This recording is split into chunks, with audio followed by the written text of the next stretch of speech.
सभी मित्रों के संग में भगवान का भजन करते, कीर्तन करते, और जैसे ही गुरुजी आते उसी समय सब बंद हो जाता, फिर यथास्थान सब रहते।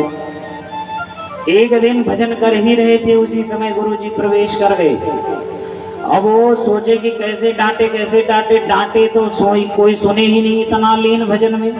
गुरुजी सोचे क्या करें, तो उन्होंने डंडा उठाया और डंडे से जैसे ही एक विद्यार्थी को छुआ, ऐसा करंट लगा भजन का।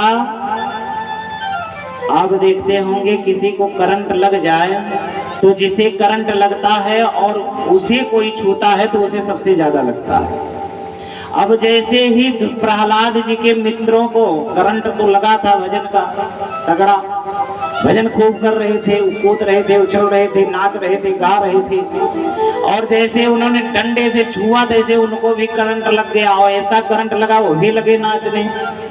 दूसरे गुरुजी आए, दो गुरुजी थे, एक संड नाम था, एक अमर्क नाम था। शुक्राचार्य जी के दो पुत्र थे, एक का नाम संड, एक का नाम अमर्क।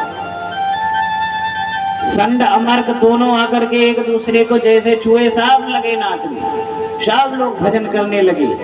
अब इस दृश्य को देख करके अब इधर हिरण्यकश्यप के मन में आया, हिरण्यकश्यप के मन में आया कि चलो कम से कम इतना दिन व्यतीत हो गया, अपने पुत्र से मिल लें, क्या क्या सीखा है, क्या पढ़ा है, चलो पूछे।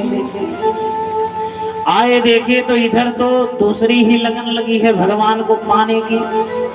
नारायण का भजन हो रहा है, यहाँ नारायण उसके ही शत्रु का भजन हो रहा है, जिसे वो शत्रु समझता है, भजन हो रहा है। और उसमें भी इनकी विद्यालय के जो अध्यापक हैं वो भी नाच रहे हैं, वो भी भजन कर रहे हैं। लगे डांटने, खूब तेज डांटा उसने, गर्जना की, सब शांत हो गए।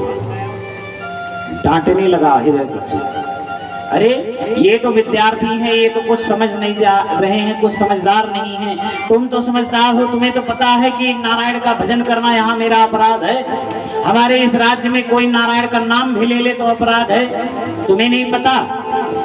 खूब डांटने लगे, आओ दरबार में तुम्हारी खबर लेता हूँ।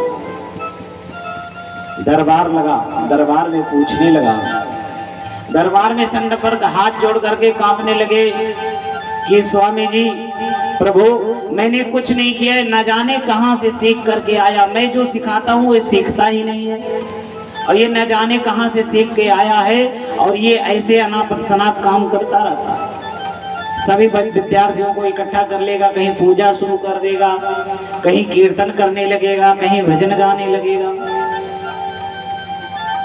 बहुत डांटे, डांट करके फिर भेजे अपने बालक को भी, प्रहलाद को भी डांट के भेजे, बेटा आज के बाद ऐसा करना मत। प्रहलाद ने कहा ठीक है, गए। फिर एक दिन हिरण्यकश्यप ने प्रहलाद से पूछा, बेटा ये बता इतने दिन तूने क्या सीखा? प्रहलाद ने कहा, गुरुजी ने मुझे बहुत अच्छी शिक्षा दी। पिताजी मैंने बहुत अच्छा सीखा। क्या सीखा? बोले पिताजी संसार में कोई किसी का नहीं है, सारा संसार मिथ्या है, न कोई किसी की माँ है, न कोई किसी का बाप है, न कोई किसी का भाई है, न कोई किसी का कोई नाता नहीं है, सब स्वार्थ के नाते हैं। घरानी भूमो पसो ही गोष्ठी, भार्या गृहद्वारि जना श्मशानी, देहे चितायाम परलोक मार्गे, धर्मानुगो गच्छति जीवैका। पिताजी मैंने सबसे सुंदर शिक्षा पाई कि संसार में कोई किसी का नहीं है, सब व्यर्थ के नाते हैं, सब स्वार्थ की दुनिया है, हमारे साथ कुछ जाने वाला नहीं है पिताजी, क्योंकि मैं शरीर तो हूँ नहीं, मैं हूँ आत्मा, और आत्मा अजर अमर है, और इस आत्मा के साथ जो जाएगा वो तो प्राणी करता ही नहीं है। हम घर द्वार महल अटारी गाड़ी घोड़ा वैभव इसी में लगे रहते हैं, और ये सब का सब यही रह जाएगा। भार्या गृहद्वारी, हमारी पत्नी कहाँ तक जाएगी? घर के द्वार तक, इससे आगे भी नहीं जाने वाली है। भार्या गृहद्वारी, जना स्मशाने। जो हमारे नाते रिश्तेदार हैं, भाई बंधु हैं, ये भी हमारे अर्थी को उठा करके शमशान तक जाएंगे। शमशान के आगे ये भी जाने वाले नहीं हैं। देहेश्चितायाम, पिताजी जिस शरीर की मैं इतना पालन पोषण करता हूँ, इत्र फुलेल लगाता हूँ, सुंदर बना करके कपड़ा पहन करके बैठता हूँ, जिस शरीर का इतना भरण पोषण करता हूँ, ये शरीर भी कहाँ तक जाएगा, कहाँ तक साथ देगा? तो कहते देहेश्चितायाम, चिता तक जाएगी, चिता से आगे भी जाने वाली नहीं है। उसी चिता में रख करके जला दिया जाएगा, राख हो जाएगी। इससे आगे पिताजी ये भी नहीं जाने वाला है। धर्मानुगो गच्छति जीवैका परलोक मार्गे, उस परलोक के मार्ग में जीव के साथ में सिर्फ जाएगा क्या? तो यही जो पूजा पाठ किए हैं, धर्म कर्म किए हैं, यही साथ में जाएगा, इससे आगे कुछ जाने वाला नहीं। आज हम इतने धर्मों से इतने हम विलग हो गए हैं कि आज हमें धर्म कर्म के नाम पर भी अंदर से कोई भावना ही नहीं आती है। मंदिर में जाएंगे, पुजारी जी हमारे प्रसाद को आधा चढ़ा देंगे, आधा देंगे, तो मने मन कहेंगे बताओ आधा निकाल लिया, एक दो निकाल लेता, आधा पूरा निकाल लिया। आखिर वहां पर चढ़ाने ही तो गए थे, पूरा चढ़ जाता, एक ही मिलता, तब भी प्रसाद ही होता।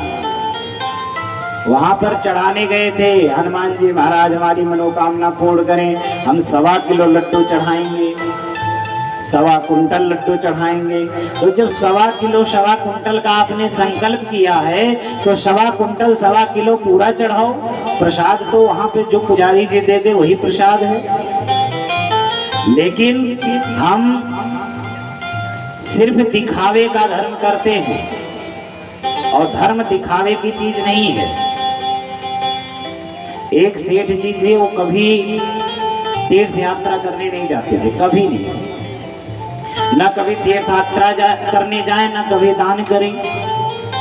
सभी गांव वाले जा रहे थे प्रयाग अयोध्या नहाने के लिए, बोले चलो तुम भी चल चलो साथ में, बोले नहीं हमको नहीं जाना।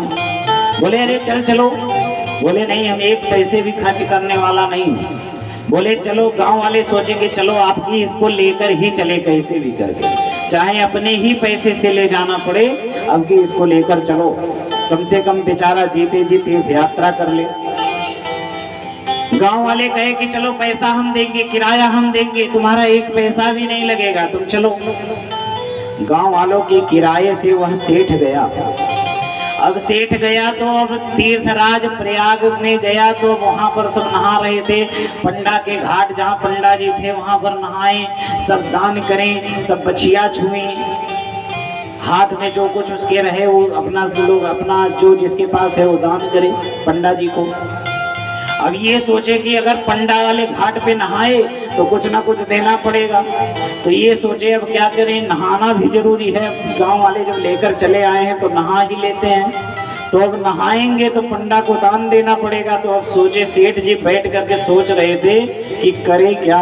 तो सेठ जी चले गए शमशान घाट वाले घाट पे, जहाँ पर कोई पंडा नहीं। बोले कि यहाँ पे कोई पंडा नहीं रहेगा। शमशान घाट पे चले गए नहाने। भगवान ने सोचा कि ठीक है, आज इनकी कंजूसता की हद को मैं देख ही लेता हूँ। भगवान स्वयं पंडा बन के आ गए। जैसे ही ये शमशान घाट पे गए और कपड़ा उतार करके सोचे सबसे अच्छा स्थान यही है, यही नहा लेते हैं, यहाँ कोई पंडा नहीं है, न कोई दान देना। जैसे ही इन्होंने डुबकी लगाई और डुबकी लगाकर हर हर गंगे करके बाहर निकले, तैसे देखते हैं सामने एक पंडा खड़ा है। पंडा ने कहा, आओ बाबा आओ, कुछ संकल्प कर लो, कुछ दान दे दो। सेठ जी सोचे, राम राम राम राम, हम तो शमशान घाट समझ के आए थे कि यहाँ कोई पंडा नहीं रहेगा, यहाँ भी पंडा आ गया। भगवान ही पंडा बन के आ गए थे। बोले कि यहाँ भी पंडा आ गया। आप जबरदस्ती लिख करने लगे दान। बोले नहीं दान कर लो। बोले हमारे पास कुछ नहीं है दान करने की। बोले कुछ नहीं, कोई बात नहीं, तुम दान कर लो, हम तुम्हारे घर आके ले लेंगे। तुम दान कर दो, संकल्प सिर्फ कर दो, हम घर आके ले लेंगे, पता लिखा देना। सेठ जी मन में विचार आया, सेठ जी चतुर थे, उनके मन में विचार आया चलो ये तत्काल में तो दान देना नहीं है, तत्काल में दान देना नहीं है, चलो कोई बात नहीं दान कर देते हैं। और पता जो है गलत बता देंगे, कोई जरूरी है कि हम अपना पता दे दे, गलत पता बता देंगे। हम हैं बस्ती के तो बता देंगे गोंडा के, हैं बस्ती के तो बता देंगे गोरखपुर के। अब ये थोड़ी जानेगा कि हम कहाँ के हैं। उन्होंने दान कर दिया, संकल्प कर दिया, पंडा ने संकल्प कर लिया, बोले कि अपना पता बताओ। उन्होंने गलत पता बता दिया। पंडा ने कहा ठीक है हम आकर के आपके घर ले लेंगे। बोले ठीक है। आए, सभी मंडली में सम्मिलित हुए सभी लोग, फिर नहा धो करके तीर्थ यात्रा करके सब घर आ गए। सेठ जी भी अपने घर में आए। जैसे ही सेठ जी घर में घुसे पीछे पंडा आ गया। अब पीछे पंडा आ गया, पंडा ने बोला राम राम। सेठ जी अंदर से सुने, कही ये आवाज तो सुनी पहचानी लग रही है, कौन है ये? अभी ये सुनी सुनी आवाज लग रही है, अभी कहीं से मैं आया था तो वहां भी ऐसे ही आवाज का कोई व्यक्ति। तब सेठ जी ने झरोखे से देखा, तो झरोखे से देखे जिस पंडा को सेठ जी दान करके आए थे, संकल्प करके आए थे, वही पंडा उनके द्वार पे खड़ा है। सेठ जी ने कहा राम राम, इसे तो हमने गलत पता बताया था, फिर ये कैसे आ गया? सेठ जी ने अपनी पत्नी को भेजा, जाओ कहा दो कि सेठ जी नहीं है घर पे। पत्नी भागी भागी आई, कही कि बोलिए पंडित जी। बोले कि ऐसा है कि सेठ जी कुछ दान किए थे, संकल्प किए थे, तो हम सोचे कि इधर से निकल रहे थे तो हम सोचे कि अब लेते चलते हैं। तो पत्नी ने कहा सेठ जी घर पे नहीं है। कहे बोले कोई बात नहीं, जब आ जाएंगे तब ले लेंगे। भगवान रूपी जो पंडा थे वो भी छोड़ने वाले नहीं थे। उन्होंने कहा ठीक है, जब सेठ जी आ जाएंगे तब ले लेंगे दान। पंडा रुक गए। पत्नी आकर के अंदर बोली कि वो जाने वाले नहीं, वो कह रहे जब सेठ जी आएंगे तब लेकर के हम तभी जाएंगे। बोले जाओ कह दो कि वो मर गया। बोले कि जाओ कह दो कि सेठ मर गया, अभी अभी सूचना आई है कि सेठ जी मर गए। पंडा जी से आकर के सेठ की पत्नी ने कहा कि वो सेठ मर गया, अभी अभी सूचना आई है कि मेरे पति का देहांत हो गया। पंडा जी ने कहा कोई बात नहीं, अब जब आ ही गए हैं तो सब क्रियाक्रम करके ही जाएंगे। भगवान ने कहा ठीक है, अब आ ही गए हैं तो अब हमारा जजमान था बेचारा, दान किया था, तो अब आ ही गए हैं तो सब क्रियाक्रम करके ही जाएं। तब भी भगवान जाने वाले नहीं है। भगवान ने कहा ठीक है चलो एक काम करते हैं, कम से कम पूरा गांव वालों को बता दें कि सेठ जी का देहांत हो गया। अब भगवान गए, भगवान रूपी पंडा गए, पूरे गांव में हल्ला मचाए, कहे अरे फलाने सेठ मर गए, फलाने सेठ मर गए। अब सब आश्चर्य में कि अभी अभी तो वो जिंदा थे, इतनी अचानक क्या घटना हो गई कि मर गए। और ये पंडा जी जनाने आए हैं, कौन पंडा है? भगवान पूरे गांव में हल्ला किए, सेठ जी मर गए, पूरे गांव मोहल्ला वाले इकट्ठा हुए। अब सेठ जी ने सोचा कि कुछ भी हो हम देंगे नहीं, जो दान किए वो देने वाले नहीं है, चाहे जो हो जाए। सेठ जी ने झूठा ही नाटक कर लिया मरने का, सेठ जी लेट गए। अब गांव वाले सोचे कि चलो, गांव वालों को पंडा जी ने कहा कि ऐसा है भैया टिकठी उठी की व्यवस्था करो, अब सेठ जी का देहांत हो गया, अब हम आ ही गए हैं समय से, तो क्यों ना इनका अंत्येष्टि क्रिया भी कर दें। अब टिकठी उठी बजने लगी। सेठ जी के कान में भगवान जाकर बोले कि अभी भी समय है, अभी भी समय है, जो दान आपने दान का करने का संकल्प किया था उसे अगर दे दो तो अभी भी समय है, बता देंगे सबसे कि मरे नहीं है, नहीं तो टिकठी बज रही है तुम्हारी। सेठ जी ने कहा कुछ भी हो जाए मैं देने वाला नहीं हूँ, एक छोटी कौड़ी भी नहीं दूंगा। भगवान ने कहा ठीक है, तो फिर झेलो। टिकठी बधी, सेठ जी को बांधा गया, टिकठी उठाई गई, भगवान ने भी टिकठी उठाया, एक तरफ भगवान भी पकड़े। भगवान ने फिर सेठ जी के कान में कहा अभी भी समय है, अभी आप शमशान पहुंचे नहीं है, अभी भी समय है, अगर दान दे दो तो अभी भी हम बता दें लोगों को, ये सब घटना हट जाएगी। बोले हम एक फूटी कौड़ी भी देने वाले नहीं है, हम चाहे जो हो जाए। टिकठी गई, शमशान तक आ गई। सेठ जी चिता पे लेट गए, अग्नि लगने जा रही थी। भगवान ने कहा अब तो मान जाओ सेठ जी, अब तो मान जाओ, अब तो कह दो कि हाँ दे देंगे, और अगर देने का वादा कर दो तो हम बता दें गांव वालों से, तो आग लगने से बच जाएगी। सेठ जी ने कहा मैं मर भी जाऊंगा तब भी देने वाला नहीं हूं, एक फूटी कौड़ी भी नहीं दूंगा। ऐसा कंजूस सेठ था। भगवान प्रसन्न हो गए, चलो कम से कम इसकी निष्ठा इसी में तो है। भगवान प्रसन्न हो गए, बोले सेठ जी अब मैं नहीं चाहता हूं कि आपकी मृत्यु हो, आपको जलाया जाए, अब आप मुझसे कुछ वर मांग लो। तो उस समय भी उसने कहा अगर आप कुछ देना चाहते हो तो मुझे ये दो कि जो आपने संकल्प कराया है वो संकल्प मेरा माफ कर दो, मुझे कभी वो संकल्प देना ना पड़े, ना उसका मुझे पाप लगे, वो संकल्प मेरा माफ कर दो, यही मुझे दे दो। इतना कंजूस सेठ था। एक सेठ जी तो गए बाजार, सामने देखे एक दानी दान कर रहा था। सेठ जी की धड़कन तेज हुई, सेठ जी हाँफते हाँफते घर आए। सेठानी ने कहा क्या हुआ? बोले क्या करें, बोले कुछ देख लिए, कहीं कोई घटना हो गई या आपको कोई कुछ बोल दिया? बोले नहीं। बोले कुछ गिर गया आपका? बोले नहीं। बोले कुछ कहीं चला गया आपका? बोले नहीं। बोले तब क्या हुआ? कहीं किसी को दान देते देख लिए क्या? बोले यही तो सबसे बड़ी घटना हो गई कि मैंने दान देते हुए देख लिया। तो ऐसे ऐसे सेठ हैं, ऐसे ऐसे दानचंद हैं जो दान खुद करते नहीं है और दूसरे को करने नहीं देते हैं। वो दूसरे को करते देख लें तो उनका हार्ट फेल होने लगता है। तो प्रहलाद जी ने कहा पिताजी संसार में कोई किसी का नहीं, जो हम दान पुण्य किए हैं, जो हमने धर्म कथा भागवत सुना है, धर्म कर्म किया है, यही साथ जाने वाला है। धर्मानो क्षति जीवई कहा, जो कुछ मैं धर्म कर्म किया हूँ पिताजी यही साथ जाएगा और साथ कुछ जाने वाला नहीं है। बड़ा क्रोधित हुआ हिरण्यकश्यप। हिरण्यकश्यप ने कहा तुम सुधरने वाला नहीं है। संडमर्क को फिर आदेश दिया इसे दंडित करके पढ़ाओ, अच्छे से पढ़ाओ। कुछ दिन और शिक्षा चली, फिर पूछे, फिर शिक्षा चली, फिर पूछे एक दिन आकर बेटा अब बताओ तू क्या सीखा? उन्होंने कहा पिताजी आज तो मैंने नवधा भक्ति सीखा है। क्या? नवधा भक्ति। श्रवणम कीर्तनम विष्णु स्मरणम पादसेवनम अर्चनम वंदनम दास्यम सख्यमात्मनिवेदनम। पिताजी मैंने सीखा कि श्रवण भगवान के भजन के 9 साधन हैं। पहला भगवान की कथा को श्रवण करो, फिर कीर्तन करो, फिर मनन करो, फिर भगवान विष्णु के प्रति प्रेम बाढ़े, भगवान के चरणों में प्रीति बाढ़े, भगवान के चरणों का पाद संवाहन करो, भगवान के चरणों की पूजा करो।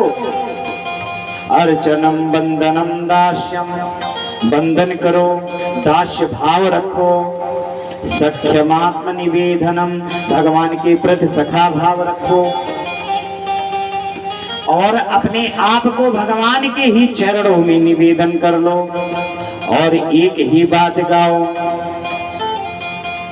मेरे श्याम ये बता दे ये तान कौन सी है? मेरे श्याम ये बता दे ये तान कौन सी है? जिसे सुन के सारी दुनिया तेरे दर को घूमती है। मेरे श्याम ये बता दे ये तान कौन सी है? मेरे श्याम ये बता दे ये तान कौन सी है? जिसे सुन के सारी दुनिया तेरे दर पे घूमती है। जिसे सुन के सारी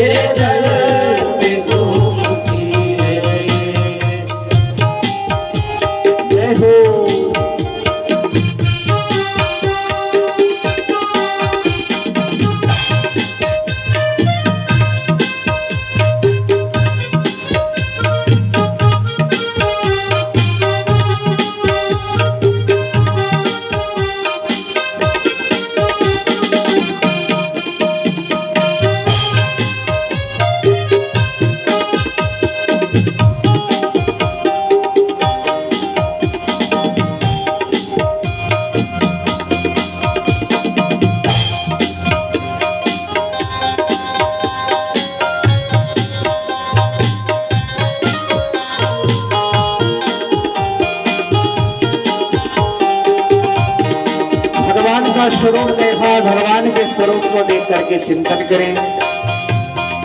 मेरे दिल में बस गया है तेरा अजीज चेहरा, मेरे दिल में बस गया है तेरा अजीज चेहरा, दिलकश तेरी अदाएं जुल्फों का घना शहरा, दिलकश तेरी अदाएं जुल्फों का घना चेहरा। तेरे दर पे आने के बहाने बहुत हैं, तेरे दर पे आने के बहाने बहुत हैं, तुम्हें सुनाने के तराने बहुत हैं।